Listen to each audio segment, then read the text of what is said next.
Hi peeps. So it's around like 5:45 in the morning, and I'm going to walk you through my own personal Glamour Magic routine as part of the Glamour Magic series. Of course, this series is a tutorial. This part of the series, excuse me, is a tutorial series that you've purchased to participate in this. So I want to just take a moment and say thank you for your support of my work and the channel. You know, it's so funny. I professionally worked as a salon coordinator. I'm a beauty school dropout, and I was at one point starting my own business as a makeup artist. I studied briefly with Candy Johnson of YouTube fame way back in the day. And so I feel like I'm kind of coming full circle with my marriage of witchcraft and tarot and spirituality and beauty. So the most important thing that I want to say about this series and this first video in this series is the foundation, contour, blush, and eyebrows aspect. But the most important thing that you can bring to this experience for yourself is that it feels very beautifying from the standpoint of being connected to Venus or Isis or another face of the divine feminine, where you're really indulging in self-care through this practice. It's not about looking good for someone else or trying to impress anyone else or rushing through a routine because you feel like you have to do something. As you can see here, I don't have makeup on, so it's not about covering something up. It's about empowering and inspiring yourself and surrounding yourself with beauty. So I just want to start there. The other thing I want to say before I start, because I know some of you are going to ask, the shower curtain behind me is from Killstar. My robe this morning is from Foxblood. My bra is from Dita Von Teese. I'm only saying this because I'm sure I'm going to flash you at some point, and I know it's from Dita Von Teese lingerie. Let's see, what else did I need to say? Oh, also, it's very, very important that you wash your face and moisturize before you start your makeup routine. I've already done that off camera. I use, and I do have my makeup caddy here, and I will share that with you a little more towards the end. But I will just show you that I really like Thayer's Hydrating Milky Cleanser, and I am going to show you everything I'm using, just so everybody knows, because I know you guys are going to ask me. But this is very gentle, and I found it to be really, really effective. In the morning, I like Jeffree Star's Magic Star Hydrating Moisturizer. I use that with Thayer's Witch Hazel Rose Mist, and I do use the Rose Witch Hazel every day as a toner as well. And then at night, I do like Jeffree Star's Wyoming Winter Recovery Face Oil. The other two things that I always do before I start, so I'm just going to do that while I'm talking because it is going to take a few seconds to tack up. I do like a lip mask because I do wear so much lipstick. This is Jeffree Star Skin, and this is just my favorite of all things ever. Like this and his lip oils, I would die without them. Like, I need them. But anyhow, I like to put this on because while I'm doing my face, that gets a chance to soak in. The other thing I swear by is primer. I wear my makeup from when I start my makeup routine, which typically when I don't have to set a camera up and everything is like 5:30 in the morning, until I start to get into my jammies, and my day is done around 8:30 at night. So I do credit primer with being how that happens. So I like e.l.f.'s Power Grip Primer. It's what works the best on me, and I have, as you can see, larger pores here, so I focus my primer on where I want that kind of pore coverage and where I tend to get oily, which is the T-zone, this space right here. So the thing that is very important to do here is to allow this allow this primer to tack up. You want to wait at least 30 to 60 seconds. I'm just going to turn the water on really quick, guys. You want to wait at least 30 to 60 seconds so that it can tack up for you. Let me fix that. Sorry for that hand over the camera there, I forgot for a second. So that it can tack up. It makes a big difference in the longevity, but it also stops your foundation from pilling and all of that sort of thing. So I'm just gonna adjust this again. Let the camera move, there we go. Okay, so while that tacks up, I'm just gonna let you know what I am using. So I really like NARS concealer, especially as I get older and my skin matures. I have found that NARS concealers are just the best. I know that they're pricier, but sorry, the shower was on. I know that they're pricier, but you get a lot more bang for your buck, and they last really, really well. So if you're someone like me who has to have their makeup on or chooses to have their makeup on all day, that makes a really big difference. So the other thing that I use for foundation is Juvia's Place I Am Magic. So my NARS is the creamy concealer in vanilla, and Juvia's Place I'm in Bali 720 right now. As some of you know, and I like to use a sponge to apply. This is an e.l.f. sponge. I really used to love Beauty Blender, but now that there are so many other options out there, honestly, the e.l.f. sponge is just where I prefer to save, so I can splurge on this. Pause quickly in my dialogue here. All right, so I just like to test here and make sure it's like tacked up and it's not like liquidy. It feels tacky, which is how it should feel. There's two things I want to say about foundation and concealer. On days when I don't want to go heavy on my face, I just use my concealer. On days when I really want to tart it up and I feel like being full glam, full diva, full, well, Dita Von Teese would say eccentric glamour. I would say if I want to go full old Hollywood glamour or full hammer horror star, I like to do a full face of foundation. I have noticed as I get older that, you know, my fine lines show through that. It doesn't bother me, but if that's something that's of concern to you, you want to use the least amount of product here possible, okay? So I am primarily concerned with my areas on the face that I would like to have even. So you can see I have dark circles under my eyes. I have some redness in my nose because it's pretty much winter here in New England and it's freezing. So then once I warm up, my nose always gets red. So this area tends to be a little bit red in the winter for me. And so those are the areas that I'm concerned with. I'm not really concerned. It's so fascinating doing this way, guys.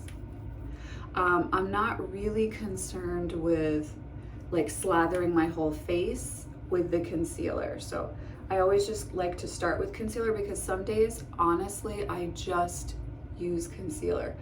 And I bring some of that concealer up onto the upper lid because that's kind of, that and my eyeshadow primer are my base for my look. And to be completely upfront with you, I typically don't do this in such like separate steps. I usually do a little bit of everything. So like I'll start with my concealer, but then I might move on to my eyes. So now I'm just patting that in, as you can see. And as I said, see with this, like a little bit goes a long way. So you don't have to go ham unless you want to go ham, as the kids say. And then I do like to use just a little bit here, just for like continuity for the eyes.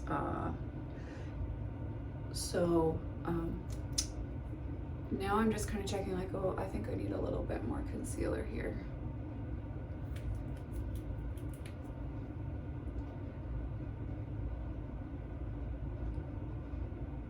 I just do that.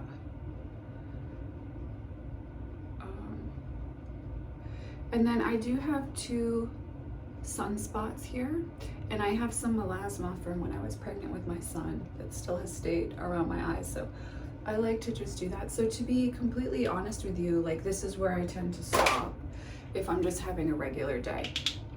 If I want to add some foundation, my #1 trick, which I was taught by the salon owner and makeup artist that I worked for back in the day, and he was very like late 80s, early 90s makeup, so I can just please, but whatever. This was a tip he gave me that's now a well-known thing, but I do think makes a big difference.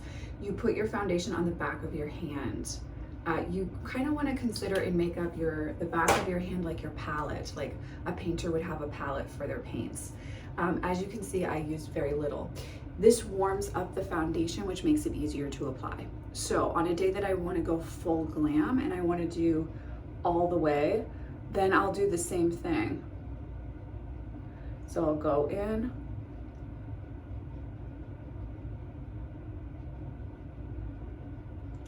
and just add a little more coverage to these areas. I love this foundation so much. It's full coverage though, so if you don't want full coverage, you don't want this foundation.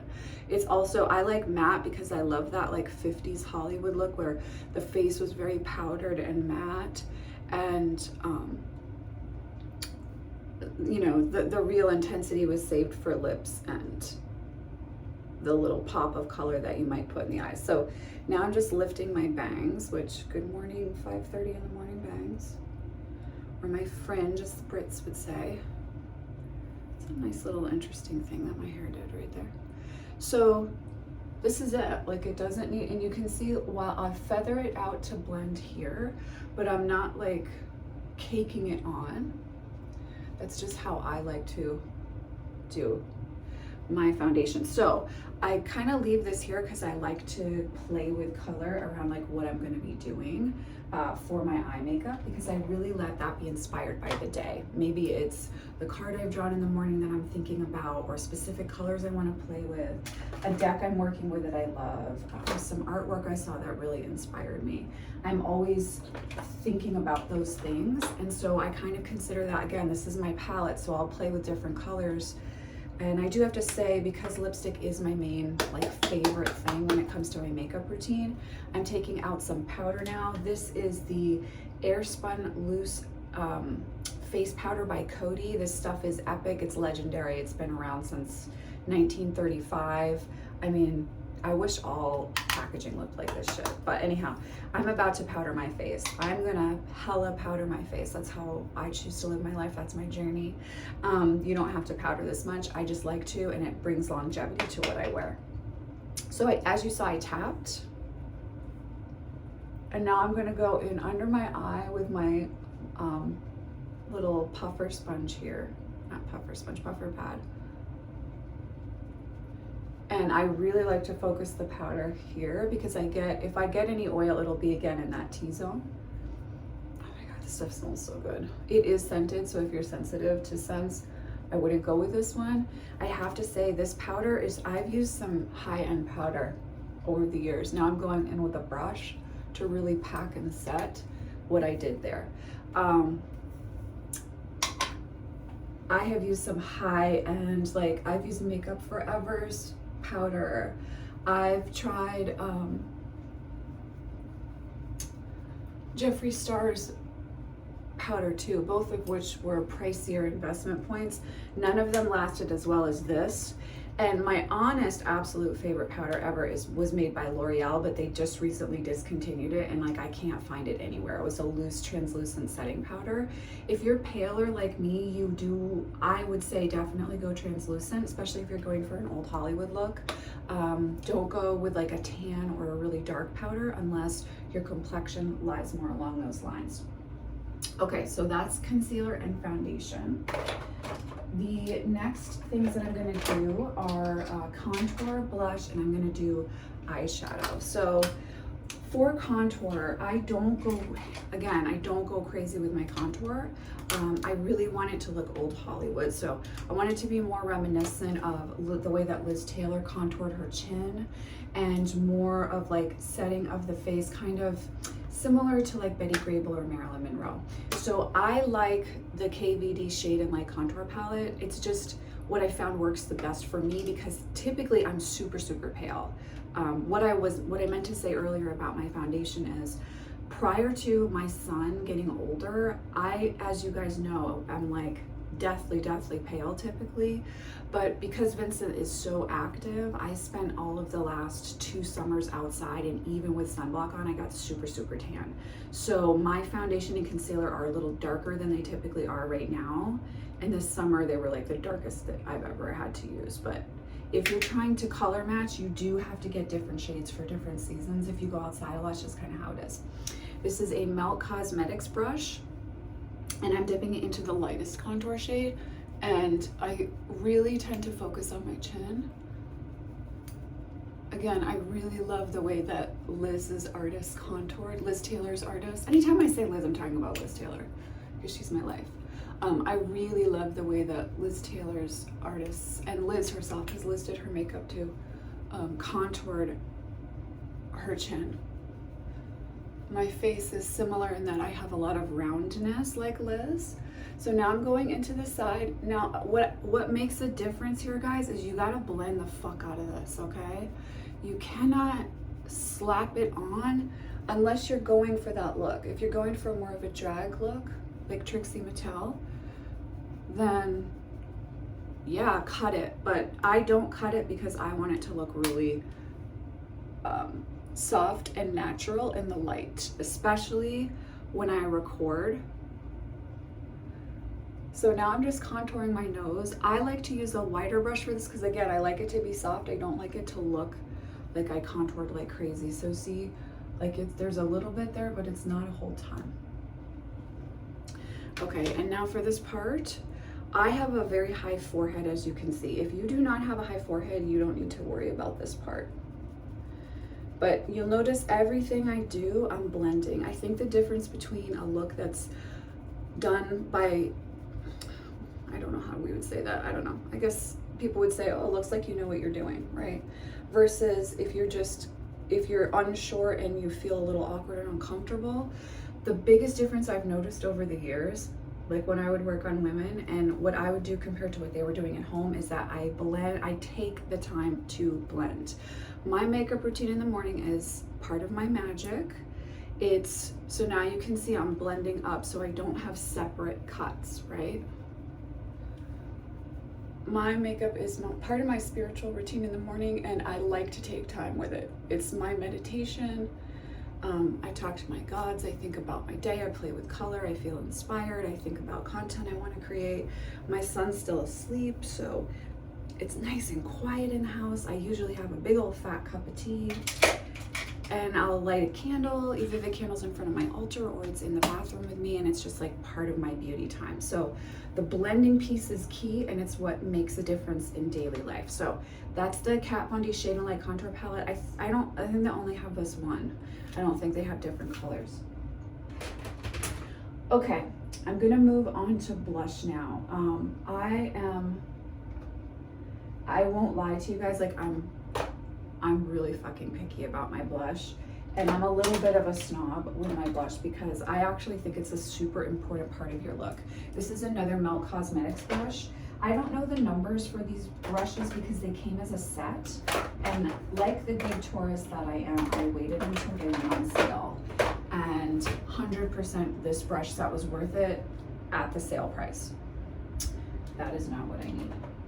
That is a highlighter. This is the joy of not doing this professionally. Where is my... this is that moment as a mom where you're like, did my son decide to play pretend today? Because these NARS compacts make really great building blocks. So I like a buildable blush, or I'm the other extreme and I like a highly, highly pigmented blush. Give Me Glow Cosmetics is highly pigmented for today because I'm showing you guys like general, especially if you're getting started in your own spiritual beauty routine.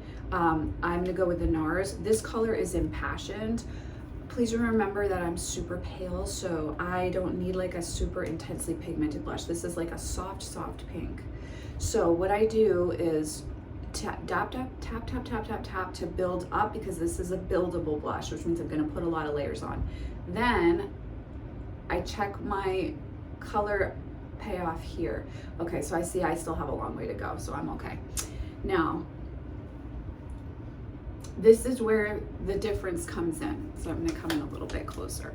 So it's really popular right now to do like a full-on swath of blush, like similar to 80s, but the kids these days are pulling it up into the eye socket. I typically prefer more of a 50s glamour look, so it's so funny not to use my mirror. So I do a soft smile so I can see the apple of my cheek, right? I want to keep this area clean, so if you need assistance with this, like just do this, so you know, okay, I'm gonna keep that clean, I'm gonna smile, now I bring my blush in. And then I work it up and out like that. Okay, this isn't really coming out on camera, but so I go back in, tap, always tap. Tapping is your friend. Okay, I can't say that enough. So, but you can see how it starts to like flush out. That's why that's actually what I love about NARS, is that his blushes are buildable like this. And on days when I don't want to be too intense, this is really nice. So you saw I just did, this is important if you want to create breathability and letting your skin look alive. Naturally, we have color in our face. Like you guys saw, my nose was red because I was freezing, and then I got up and I started putting clothes on and moved around and my nose warmed up. We all have like color in different shades within our face. So when we put foundation on, we cancel that out. When we add the blush, and again, I'm contouring here because I have a high forehead. You don't necessarily have to do that. But when we add the blush to different areas, and see now I'm blending it down, right? So I know this feels so good on the face too. We're really adding that dimensionality, that breathability, and our skin looks more real and less fake, unless we want to look fake, because some days I love to layer my foundation on. Today's not that day though. Okay, so that's my first blush. Now I want to add a little bit more intensity. This is a discontinued NARS compact. Yes, I'm a NARS hoe. I'm using the color Sex Fantasy, which has been discontinued. This is like my fucking favorite color ever, as you can see. It's one of the few things I actually hit pan on. So now I add some more intensity. Just again to the apples of the cheeks where I'm smiling. I'm not adding it to those other areas. Now on days when I really want to use like Twin Flame, which is my favorite, maybe my favorite blush of all time, by Gimme Glow Cosmetics. This is really intense. So in that situation, only tap in very, very lightly, tap off on the palm first, the wrist first, top of the hand, just to make sure that I'm not putting so much on. Because remember, you can build intensity, but you can't take it away without starting over. We don't want to start over right now. Okay, another way that I make my makeup last all day is that I use a setting spray, and I use it you're gonna see me use this several times in the process. This is NYX Matte Finish. I actually feel it's comparable to Urban Decay's All Nighter, which prior to trying this last year, I typically would invest in the All Nighter, but this is like a third of the price and works better. The last All Nighter I got, something was wrong with it, and I had like white spots all over my face. I was like, I'm not spending $30 for this, and that's gonna happen. I don't think so. I wasn't impressed. Okay, I digress. See, I love doing my makeup. I get super chatty. So now we're gonna do brows. I take a sip of water. I'm not used to talking this early in the morning. All right. Number one thing I get asked about is my lipstick and my eyebrows. I like Liz Taylor's eyebrows in the 50s. Hello, that's pretty much how I want my brows to always look. The only thing I do is on my ends, I draw out my shape more like Marlena did in the 30s, okay? Marlena, I'm talking, anytime I say Marlena, I'm talking about Marlena Dietrich. Anytime I say Liz, I'm talking about Liz Taylor. So I like a more, slightly embellished natural brow. Or a very, very, very thin 30s, 20s brow, right? I'm always doing one or the other. And so when I do a 20s or 30s brow, I actually shave half of my brow, which if everybody likes this series, I will add videos when I do certain things, but I'm not gonna shave my brows for this because right now I'm rocking Liz Taylor in the 50s. So this is these are my natural brows. I have very thin brows naturally, and naturally you can see that it turns blonde here anyhow, right? So when we draw our brows, if you're looking to do brows similar to mine, what we want to look at, so we're going to go like, here is where the brow should start, and kind of like here's where you want your highest arch, and you can see my brows naturally start to arch there, but this is your guide. Use this as your guide. So that's where you want your line to stop. That's where you want your arch. And if you're doing old school beauty rules, then you'd end your brow there. I don't end my brow there because why wouldn't I reference Marlena if I could? Like, hello, we only live once. So I like to use a powder because it's very soft and it feathers. This is the Kat Von D Brow Struck in Graphite. This is the old packaging, which was the best in my opinion.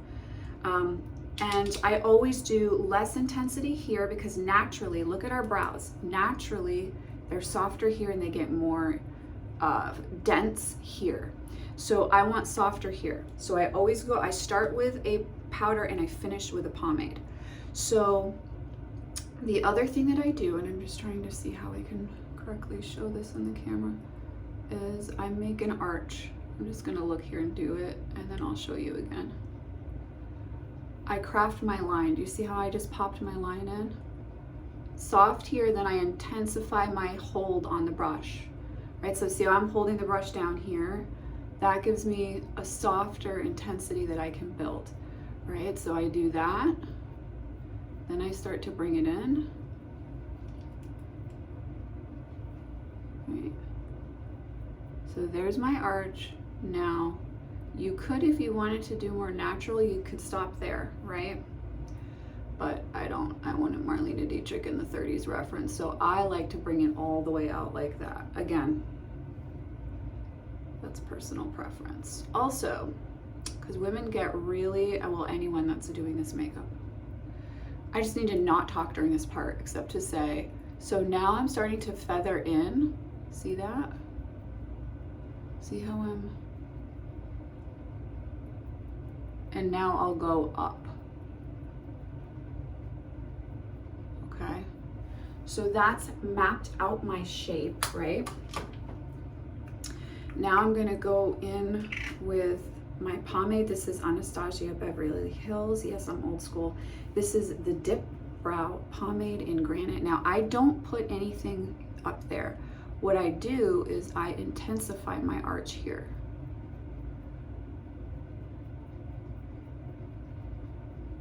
So women tend to get really, or I shouldn't, again, anyone, not just women, but anyone, if you're doing your brows and you're new to it, whatever size your brows are, whatever shape you want to create, see how I elongated that?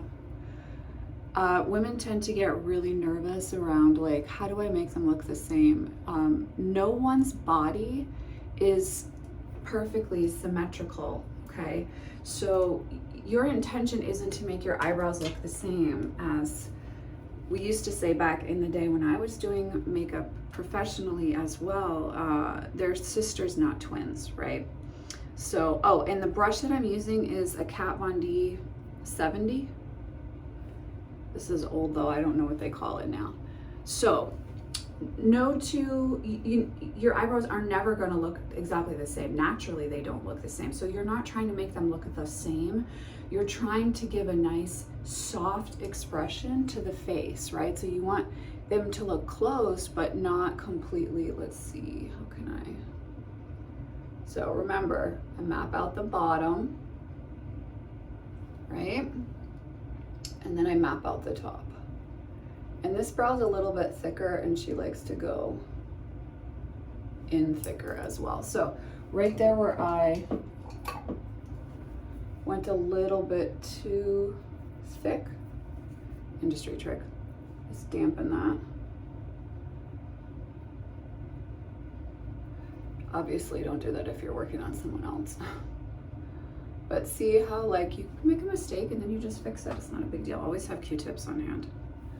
But this brow is thicker for me and it doesn't have quite as much of an arch. So I end up having to draw more of an arch on this one. So again, so remember, we did the hard line and then we blend in, right? Lightly, lightly, lightly.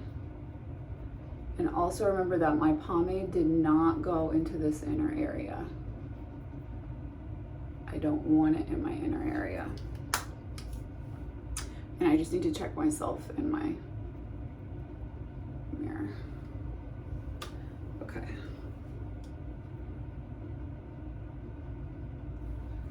So, as I was saying, women can, anyone, I did it the third time, women, men, anyone, wherever you are on your own journey, if you are trying to draw your brows on, the point is not to make them look the same, okay? The point is for them to be relatively symmetrical and to evoke what you want to create. This is the magical part of this, okay? So like, I'm doing a Liz Taylor brow. I feel lusty, I feel like the mother in the Mother Maiden Crone trilogy, and I wanna feel sexy and I wanna be vampy, right? When I want to be femme fatale dominatrix, I'm in charge, I'm in control, that's when I do like a really, really thin Marlene Dietrich, high swoop, really low down, but very, very, very, very thin, right? Or if I want to do like more of an 80s goth look, I'll shave half my brow and do that type of look. So the brows are actually very important in how you want to express what you're trying to say about yourself. And I know that they're intimidating for people, but if you practice enough, you'll be comfortable with it. The brows are to this day still the thing that I get the most nervous about myself as well. So that is foundation, concealer, blush, and contour with brows. I'm gonna stop one more time. I hope you've enjoyed this. If you were looking for some tips and tricks in how to do foundation, as well as how to bring that into your spiritual expression of your own sacred femininity, wherever you are on your journey. Again, I'm sending you, as always, much love and many blessings. I'll see you in the next video.